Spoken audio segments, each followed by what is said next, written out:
I hate you!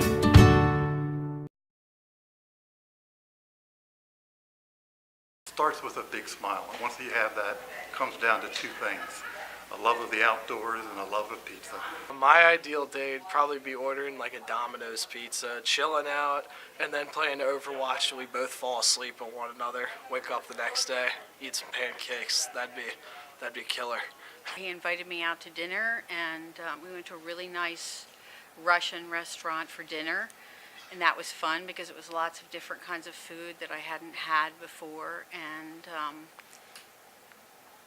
then we went to the movies, and we saw the first Conan the Barbarian, which was a blast. I never would have gone to a movie like that by myself, and I didn't think I would like it, but I thought, what the heck, I'll give it a try, and it was really fun.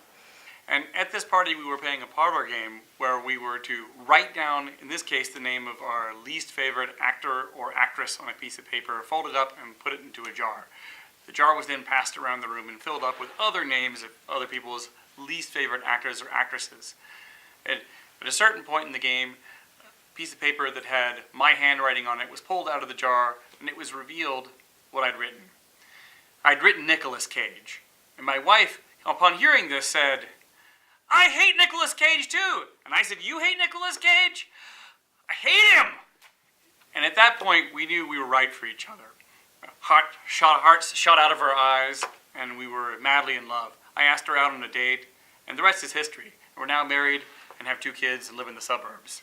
So I have a deep personal conviction that Whitney Houston is the single greatest vocal talent of all time. This is such a conviction that has actually been a problem in relationships. I've actually broken up with women over this debate. So where did Mrs. Miller stand on Whitney Houston? Mrs. Miller loves Whitney Houston, and I love Mrs. Miller. It had been raining, and there was a huge puddle in the Taw's courtyard, the quad, and he splashed me by accident. So I splashed him back, and he splashed me back, and it became this whole water fight thing. And then we were late for our tech lab, and by the time we got down there, we were soaking wet and giggling and in hysterics and having the best time. And I didn't care because he was amazing, and I was having so much fun. I know I found the one when I realized that our taste in music and food and our interest in hobbies were all pretty much the same, and our goals and dreams in life really kind of aligned together. I love you, Jess. How did I know he was the one? I didn't speak a lot of Spanish. He didn't speak a lot of English. We could only communicate in a very basic way. We found we didn't need language to communicate. We did that by dancing. And we went to Club Ramon Antigua in Quito and danced to live salsa music all night, and that was the beginning. We were traveling around Africa. I was actually taking her to a crocodile study in Botswana, and for whatever reason, our card stopped working in Botswana. We had no money, and yet she was still in pretty good spirits. She was still happy to be there and happy to be with me, and I thought that was pretty rare, that I would end up with someone who would go to Africa with me and not be afraid when we became homeless. Tell us the actual story. With crocodiles. I was at the first read-through for An Empty Plate in the Cafe des Grands booth. My future wife walked in, and she had a bad-looking leather jacket on that had zippers everywhere, and I thought, oh, that's interesting. I knew Nicole was the one for me when I was talking with a friend in the library at UVA, and this really attractive girl with this gigantic cloud of dark hair came walking toward me. My IQ dropped like 60 points. So we were walking on the beach, and he had the cutest feet. And I said, oh, that's the guy I want to spend the rest of my life with. It was natural. Like, the conversation never had awkward breaks like that, or awkward silences. She laughed at all my jokes, which, you know, is important. I laughed a lot with Michael. That when things went wrong, I could still laugh. And he always found a way to lighten the mood and I just wanted to be around Matt all the time. I knew the minute I met him. Okay. How so? And he made me laugh really hard. And that was it. Probably when he asked me out and would laugh at what I said. I don't think he's funny, though. I tell him that all the time.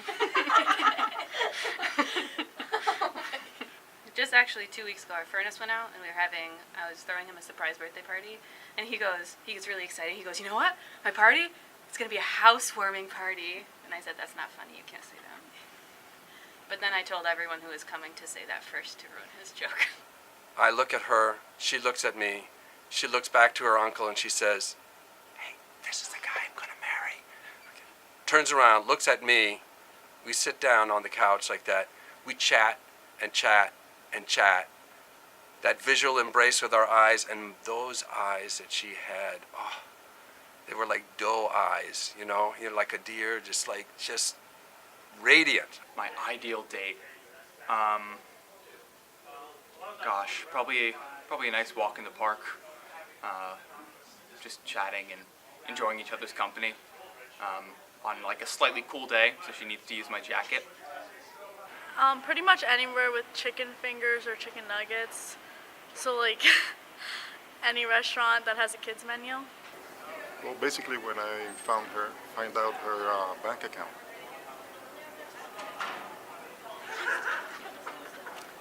And I turned to him at one point and said, "When we get married, we're not getting married in the summer."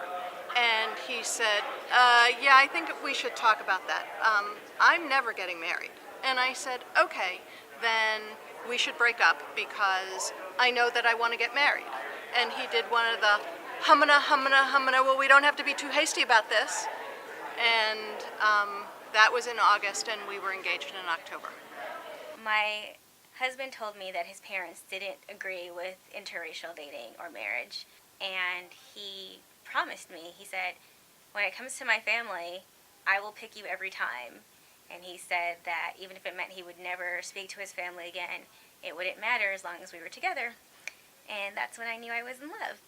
And so true to that promise, my husband and I got married in 2015, and his parents did not attend our wedding, and they haven't spoken to Michael in almost 6 years.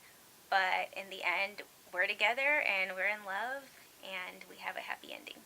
So I was asked to go on a blind date, and I was horrified. I said, "No, I'm not going to go out with a blind guy." And then changed my mind because it wasn't very nice to think that way, and end up going to a party for New Year's at somebody's house. And my now current husband, he's the only one. My husband showed up, and he was implied, so I was delighted, and we had a great time. So I wooed him by playing basketball, and then I dunked on him, and he was really impressed, and that's how I won him over. So on the first date with my husband, he was late to my house. He drove past our driveway 3 times. Then we went to get dinner, but the Denny's, the really only restaurant in our town to eat at, was packed and we were already late. So then we tried another restaurant, also packed, because we were already late. And so we ended up getting sandwiches at Sheetz, a gas station, and eating outside of the gas station for our first date dinner. And then we went to see Horton Hears a Who. So fun and exciting first date. We met at the bar, and we drank over Coke and Diet Coke, and we talked about ourselves and family, and in general, whatever. But that was a long time ago. Now we've been married for 27 years plus 2. 2 was being engaged and getting knowing as boyfriend and girlfriend.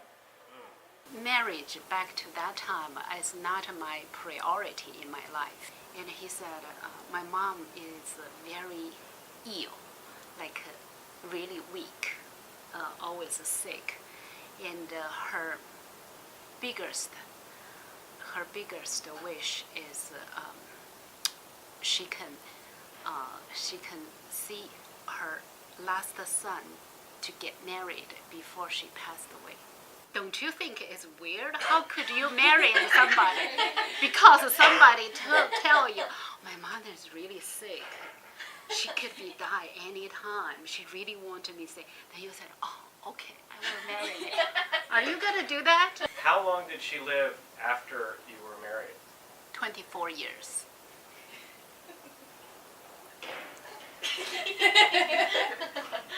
The ideal spouse for me is someone who is very optimistic, happy, is able to brighten your day, and is very artistic, a very artistic person who just has a lot of spirit. My Valentine's Day plans, probably go back to my house, dim the lights, turn on my Xbox, and play GTA.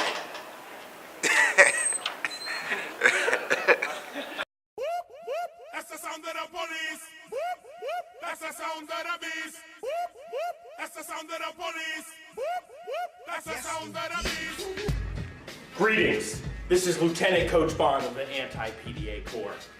I'm the one that keeps PDA at an all-time low here on campus at GCS. But every February 14th, PDA skyrockets, and nothing makes me more insane than when the students of this school betray our most precious core values. No PDA! Welcome to prom. Of course. No! Give me this. Unacceptable. Get out of here, you respond seconds to me right now. Another one saved. I see you, Hans. Oh my God. Oh, you good? Put that down. I'm just helping her up with this She can help herself. There is no PDA allowed at this school. Oh, hey guys. No, You're coming with me. Let's go. Are you serious? I got it.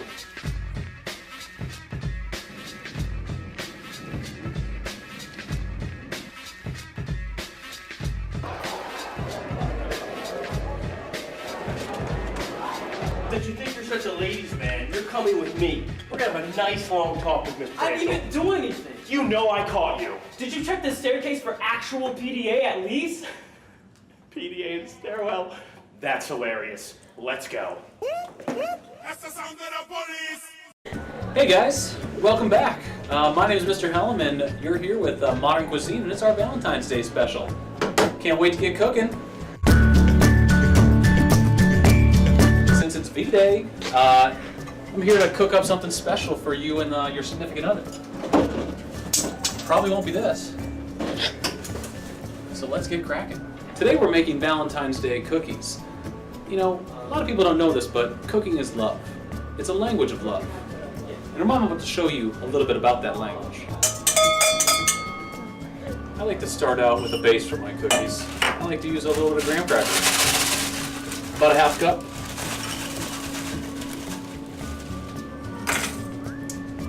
Next, a little bit of honey for your honey.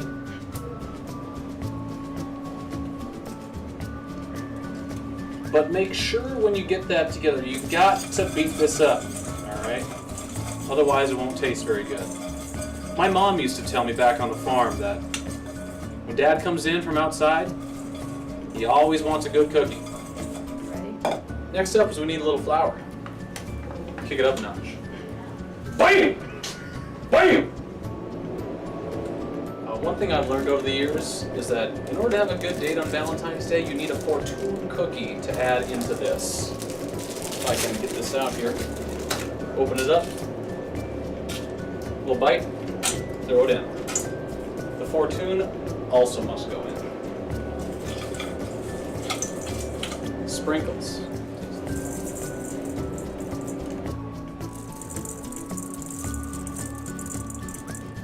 I don't want you guys to forget, you gotta stay hydrated when you're cooking. A little water, mix it up a little bit, and then spoon it in, because if you pour it in too quickly, the cookies will set up too fast. We're gonna spoon it in here, crunch it up, and we're almost there to your special Valentine.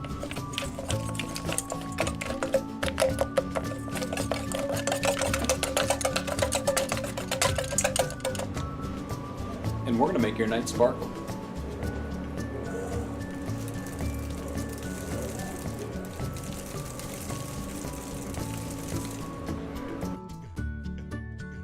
Now that we got all our ingredients ready, we're gonna throw this right in the microwave.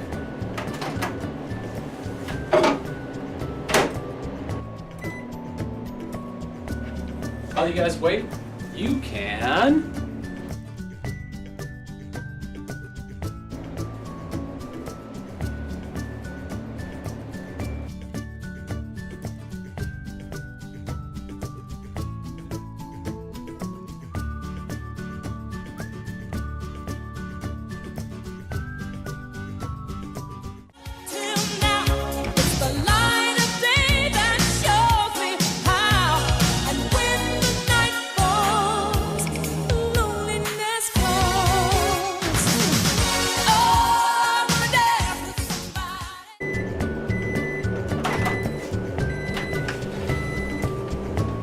look at these. Voila. Jeez.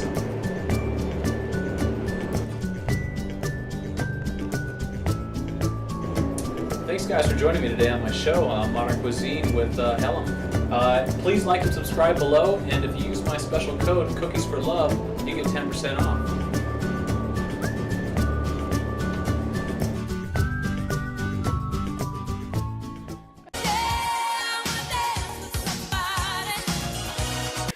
People always ask me why I hate Nicolas Cage, and it boils down to this. There's a scene in National Treasure where he does the following thing.